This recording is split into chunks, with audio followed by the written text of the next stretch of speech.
அதாவதுங்க இன்னைக்கு நிதி ஆயோக் கூட்டத்தில் கிட்டத்தட்ட 4 ஆண்டு காலமாக தமிழக முதலமைச்சர் கலந்து கொள்ளாமல் புறக்கணிச்சிருந்தார். ரைடு பண்ணி அழுத்தம் கொடுத்துட்டு இருக்கிறது காரணமாக அவரே நேற்று ஒரு நாள் முன்னாடியே கிளம்பி போய் காங்கிரஸ் கட்சியோடைய தலைவர் சோனியா காந்தியும் முன்னாள் தலைவர் ராகுல் காந்தியும் சந்தித்து பேசியிருக்கார். இன்னைக்கு சீட்டிங் அரேஞ்ச்மெண்ட் முழுக்க மத்திய அரசுடைய நிர்மலா சீதாராமனுடைய உத்தரவின் பேரில் தான் அமைக்கப்பட்டிருக்கு. அதனால என்னன்னு கேட்டீங்கன்னா இவர் தான் ஸ்லீப்பர் செல்லாக பிஜேபிக்கு இன்னும் இருந்துட்டு இருக்காரு. லோகாயுதத்தில் இத்திரி 4 முறையும் கலந்துக்காக புறக்கணித்தவர் இன்னைக்கு போய் ஒரு நாள் முன்னாடி போயிருக்காரு. இன்னைக்கு அவருடைய மகன் துணை முதலமைச்சர் இருக்காரு. மோடிக்கு நான் பயப்படுறதும் கிடையாது, ஈடிக்கும் பயப்படுறது இல்லைன்னு சவால் விட்டு பேசுறார். ஆனா முத்துவேல் கருணாநிதி தமிழக முதல்வர் இன்னைக்கு மோடியை தனிப்பட்ட முறையில் பார்ப்பதற்கு காரணம் என்னன்னா தன்னுடைய மகனையும் மருமகனையும் காப்பாற்ற வேண்டும் என்பதற்காக அவர் கையேந்தி நிக்கிறது அங்க போயிருக்காரு.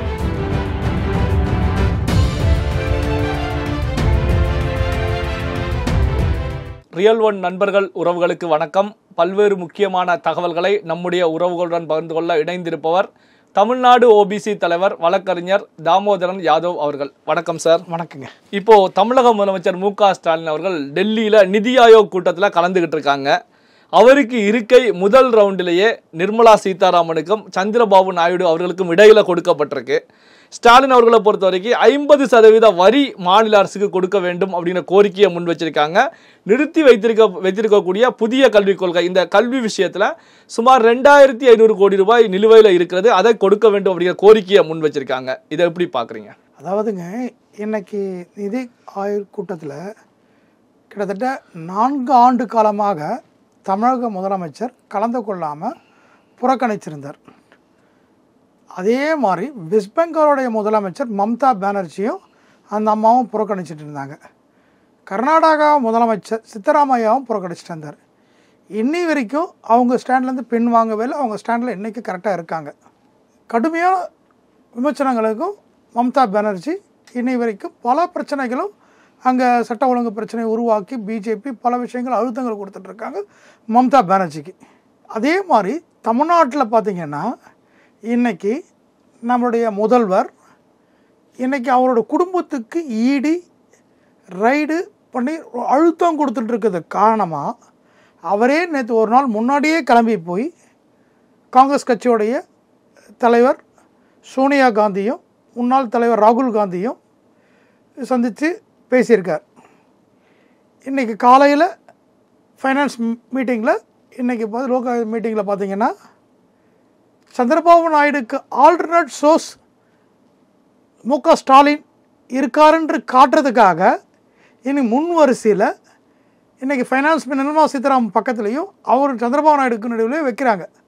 ஏன்னா சந்திரபாபு நாயுடு தன்னோட மாநிலத்துக்கும் பீகாரோடைய முதலமைச்சர் நிதிஷ்குமாருக்கும் அவங்களுக்கு ஆல்டர்னேட் சோர்ஸ் எங்கிட்ட இருக்குது பாரு, உங்களோட அழுத்தம் எனக்கு ரொம்ப டிஸ்டர்பன்ஸாக இருந்தால் இதை யூஸ் பண்ணி பண்ணுறதை காட்டுறதுக்காகவே இன்னைக்கு ஸ்டாலின் அதுக்கு அடுத்தது தான் நிதிஷ்குமாரை வச்சுருக்காங்க. இன்றைக்கி சீட்டிங் அரேஞ்ச்மெண்ட்டு முழுக்க மத்திய அரசுடைய நிர்மலா சீதாராமனுடைய உத்தரவின் பேரில் தான் அமைக்கப்பட்டிருக்கு. அதனால் என்னன்னு கேட்டிங்கன்னா இவர் தான் ஸ்லீப்பர் செல்லாக பிஜேபிக்கு இன்னும் இருந்துட்டு இருக்காரு. அதனால தான் உச்சநீதிமன்றத்தினுடைய இன்றைக்கி அந்த ஸ்டே வாங்கிறதுல இன்றைக்கி ஈடியோட வாதத்தை உச்சநீதிமன்றம் அது சரியாகவே ஸ்டடி பண்ணவே கிடையாது. அது என்ன ப்ரேயர் சொன்னாலையும் சரி தலையாடிட்டு மத்திய அரசினுடைய அழுத்தத்தின் காரணமாக இன்றைக்கி உச்சநீதிமன்றம் முழுக்க அரசியல் நிலைப்பாட்டை எடுத்து இன்றைக்கி ஸ்டே கொடுத்துருக்காங்க. ஏன்னா நேற்று தான் கடைசி நாள். ஏன்னா வெக்கேஷன் இன்னிலேருந்து ஸ்டார்ட் ஆகுது உச்சநீதிமன்றம்.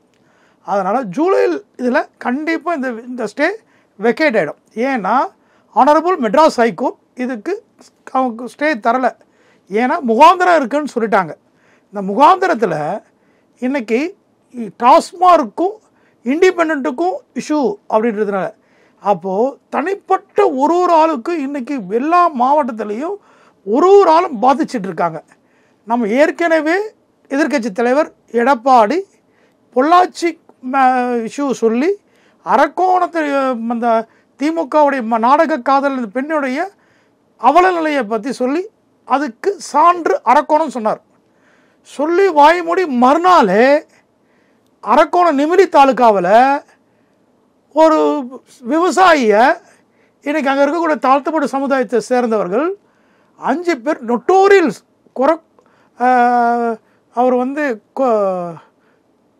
குரசேகரன் சொல்கிற பிரபல ரவுடி, அவரை வந்து என்கவுண்டர் பண்ணியிருக்காங்க. அவங்க பிள்ளைங்க தமிழ்நாட்டில் நடந்த அனைத்து கொலையிலையும் கூலிப்படையாக இருக்கக்கூடிய அந்த பசங்க கிட்டத்தட்ட அந்த கிராமமே யாதவ சமுதாயத்தை சேர்ந்த சுமார் 250 கிராமம் இருக்குது. இந்த பக்கம் ஷெட்யூல் காஸ்ட்டை சேர்ந்த தாழ்த்தப்பட்ட சமுதாயத்தை சேர்ந்த 100 கிராமம் இருக்குது. ஆனால் குறவர் இருக்கக்கூடிய இடம் 10 குடும்பம் தான். ஆனால் இன்றைக்கி சென்னையில் நடந்த பிஎஸ்பியோட தலைவர் ஆம்ஸ்ட்ராங்கோடைய கொலையில் இருக்கக்கூடிய அந்த நெமிலி தாலுக்காவிலிருந்து குறவர் சமுதாயத்தை சேர்ந்த 3 இளைஞர்களை கைது பண்ணியிருக்காங்க. அதே குடும்பம் அங்கே இருக்கவங்க இன்றைக்கி அந்த கிராமத்தில் ஓட அப்பாவி விவசாயி எந்த முன்னுவரவும் இன்னொருவரும் கிடையாது. நாங்கள் வந்து தமிழ்நாடு புழுக்கா கொலை பண்ணுறோம், இந்த ஊரே பயப்படுது, பக்கத்து கிராமத்தில் நாங்கள் யாருன்னு ஐடென்டிஃபை தெரியலன்றதுக்காக கஞ்சா போட்டு இன்றைக்கி ஒரே ஒரு புள்ள தவம் இருந்து பெற்ற தாய் அந்த புள்ளைய வேலைக்கு போயிட்டு வந்த விவசாயத்தை தண்ணி பாய்ச்ச போனோன்னா கொடூரமாக வெட்டி கொண்டு இருக்காங்க. இன்றைக்கி தமிழ்நாட்டிலே இல்லாத அளவுக்கு வெட்டுப்பட்ட பாடியை வச்சுட்டு அந்த கிராமமே சாலையில் வச்சு மறியல் பண்ணியிருக்காங்க. கிட்டத்தட்ட 7 மணி நேரம் நடந்திருக்கு. 7 மணிக்கு நடந்த கொலை மத்தியானம் 3 மணி வரைக்கும் ரோட்டில் சாலை மறியல் பண்ணியிருக்க, பாடி எடுக்க விடாமல் மக்கள் இருக்காங்க. எஸ்பி முதல் கொண்டு டிஐஜி முதல் கொண்டு ஒட்டுமொத்த காவல்துறை குவிக்கப்பட்டிருக்கு. ஆனால் பொதுமக்கள் தனக்கு நீதி வேணுன்ட்டு இருக்கக்கூடிய ஜேசிபிக்கு இயந்திரத்தை வச்சுருந்த டீசல்லாம் போட்டு மேலே ஊற்றிட்டு கொளுத்திக்கிறேன்னு சொல்லி த்ரெட்டன் பண்ணி அவ்வளோ பெரிய விஷயம் டிஸ்ட்ரிக்ட் கலெக்டர் ஆர்டிஓலாம் வந்து கன்வின்ஸ் பண்ணி அதுக்கான எடுத்துகிட்டு போயிருக்காங்க. ஏன்னா சட்ட ஒழுங்கு அவ்வளோ நிலமாக இருக்குது. ஆனால் இன்றைக்கி திண்டுக்கல்லில் பார்த்தீங்கன்னா மாபெரும் இப்போ கிட்டத்தட்ட 15 மாவட்டம் சேர்ந்த 20 நைட் தங்கி திருவிழா நடத்தக்கூடிய இருக்க திண்டுக்கல் மாவட்டத்தில் இன்றைக்கி பெண்கள் குளிக்கக்கூடிய இடத்துல எனக்கு இப்போ வீடியோ எடுத்து பண்ணியிருக்காங்க. அதை பிடிச்சி கொடுத்துருக்காங்க. கிட்டத்தட்ட ஆயிரக்கணக்கான மக்கள் ஒன்று கூடி பிடிச்சி கொடுத்துருக்காங்க. பிடிச்சி கொடுத்து 5 பேரையும் போலீஸ் விட்டாங்க. அப்போது காவல்துறை எவ்வளோ பலவீனமாக இருக்குது, இந்த மாதிரிலாம் இருக்குது, எல்லா மாவட்டத்திலும் நடக்குது.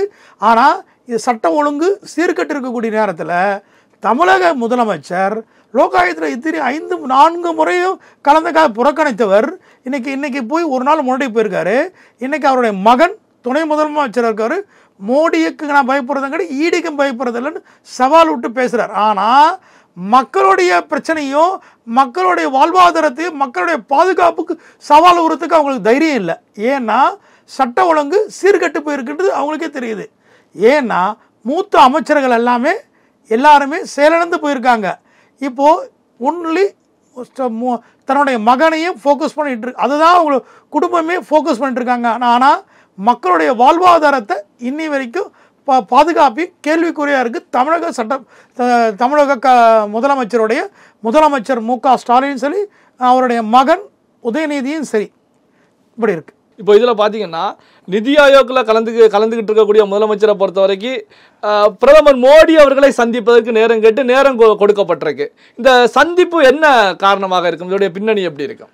முழுக்க பாஜக ட்ரம்ப் கார்டா இந்த டெல்லி அரசியலை முன்னிறுத்தி ஆம் ஆத்மி கெஜ்ரிவாலையும் அவருடைய துணை முதலமைச்சரையும் பண்ண அதே டைப் ஆஃப் இன்னைக்கு ஆந்திராவுடைய தெலுங்கானாவுடைய முதலமைச்சர் தன்னுடைய மகள் கவிதாவை இடி எப்படி இந்த டாஸ்மார்க்கை வச்சு மிரட்டி தன்னுடைய பாஜகவுடைய ஆல்டர்னேட் சோர்ஸாக இன்றைக்கி ஆந்திர பிரதேசில் கொண்டு வர பார்த்தாங்களோ அதே மாதிரி தமிழ்நாட்டிலையும் சேம் டைப் ஆஃப் அதே பேட்டர்னை பயன்படுத்தி தமிழ்நாட்டில் அரசியல் ரீதியாக இந்த ரைடு. ஆனால் கொள்ளடிக்கப்பட்டது 40 கோடியை கொள்ளடிக்கப்பட்டிருக்கக்கூடிய இந்த வருமானத்தை அரசு ரீதியாக இடி முறைப்படி பண்ணிகிட்டு இருக்க நேரத்தில் இன்றைக்கி அழுத்தம் கொடுத்து ஒரு நாள் முன்னாடியே அவர் போய் இன்னைக்கு எதுக்காகன்னா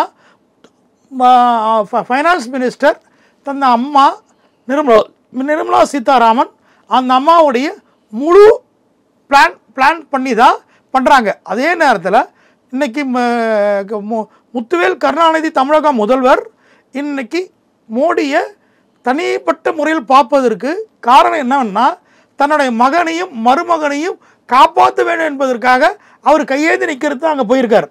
அதுக்கு தான் அப்போ இது வரைக்கும் அந்த மாதிரி ஒரு விஷயமே நடக்காத தன்னுடைய இலாக்காத்துறை அமைச்சர்களை அனுப்பியிருந்த முதலமைச்சர் இன்னைக்கு எந்த இலாக்காத்துறை அமைச்சரையும் அனுப்பாமல் நேரடியாக போயிருக்கு. தன்னோட குடும்ப அச்சுறுத்தலையும் குடும்ப பிள்ளைகளையும் மருமகனையும் காப்பாற்ற வேண்டிய கட்டாயத்தை ஏற்பட்டதினால் அந்த அம்மாவுடைய நிபந்தனையினால் தமிழக முதலமைச்சருடைய மனைவியோடைய நிபந்தனையினால் அவரே நேராச்சு போயிருக்கார். போய் மோடியோட நேற்றே அப்பாயின்மெண்ட் கேட்டு எல்லாத்தையும் ஃபிக்ஸ் பண்ணிட்டாங்க. இன்றைக்கி அது வெளியே வந்திருக்கு. ஏன்னா அவர் சந்திப்பு யாரும் மறைக்க முடியாது. நேற்றே அது அப்பாயின்மெண்ட்லாம் ஃபைனல் ஆயிடுச்சு. அதெல்லாம் பண்ணதுனால தான் இன்றைக்கி காலையில் மீட்டிங்கை முடிச்சுட்டு மீட்டிங்கில் சீட்டிங் அரேஞ்ச்மெண்ட்டும் முழுக்க இன்றைக்கி ஆந்திர பிரதேசோட சந்திரபாபு நாயுடு, அதுக்கு பக்கத்தில் தமிழக முத்துவேல் கருணாநிதி ஸ்டாலின், 3வது இடத்துல இருக்கக்கூடிய அதுக்கு அடுத்த சீட்டில் இருக்கக்கூடிய பீகார் முதலமைச்சர் நிதிஷ்குமார், இப்படி வச்சு எதுக்காகனா ஆல்டர்னேட் ஒரு சோர்ஸ் எங்கிட்ட ட்ரம்ப் கார்டு இருக்குன்று அவங்களுக்கும் ஒரு அச்சுறுத்தலும் இவருக்கும் ஒரு அச்சுறுத்தலும் இருக்க மாதிரி அரசியல் நாடகம். பல்வேறு முக்கியமான தகவல்களை நம்முடைய உறவுகளுடன் பகிர்ந்து கொண்டதற்கு நன்றி சார். வணக்கங்க.